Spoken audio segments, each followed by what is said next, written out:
Hello, my name is Cody Potts, and today I will be discussing the Igel and Urquhart article, Generation Z, Meet Cooperative Learning. The general kind of summation that I can bring up for the article is just the understanding that A, cooperative learning is different from collaborative learning. As it states in the article, it is a subsection of collaborative learning, which actually helps to ensure that every student in a group setting has their own role, which can help prevent students who don't have the motivation to do work in a group project to be able to do it, and also for those who feel too shy or too scared to assert themselves in the group setting to ensure that they actually have a role and that they can partake in the group process.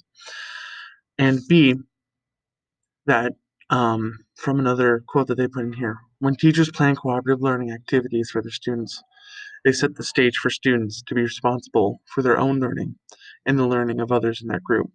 This not only will breed leaders in their own fields, but it will also assert them in general to have their own confidence and their own ability to grab onto their learning, feel a part of the process, and be an active participant in their learning, and not just some bystander listening to a lecture the entire time.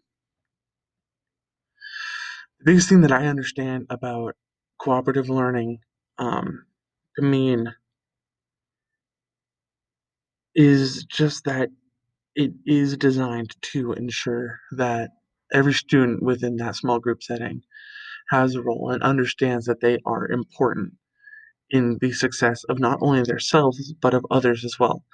This type of style I absolutely love and adore, and I want to implement in my classroom eventually. Because one thing that I faced personally as a student in group projects was I was either the one who did everything or I was very intimidated by the people I was with, and then I did nothing. I was very quiet, and I just felt no desire to try to assert myself into those given situations.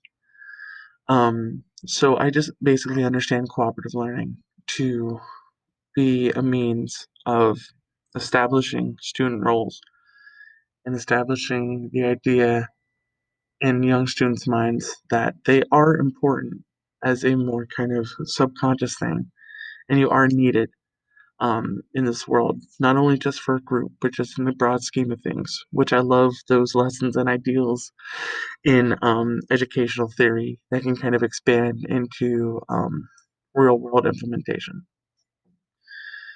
And then, how would I make cooperative learning work in my classroom? I would definitely be assigning, um, especially with poetry readings, small groups. So we would kind of learn like the backgrounds of the author, what type of poetry did they write, um, or if they wrote outside of poetry as well, what type of stories did they write, what was their ideal expression for how they were feeling and what they were going through at the time. Once we've done that, then I would usually probably break us off into some small cooperative groups. And this article laid out a great form of that. And someone reads the chapter, or in my case would be the poem. Someone writes notes about it, key things. If they noticed a possible metaphor or use of simile, they would try to write that down and search for those. And then someone just kind of asked, "What do you think this all meant at the end?"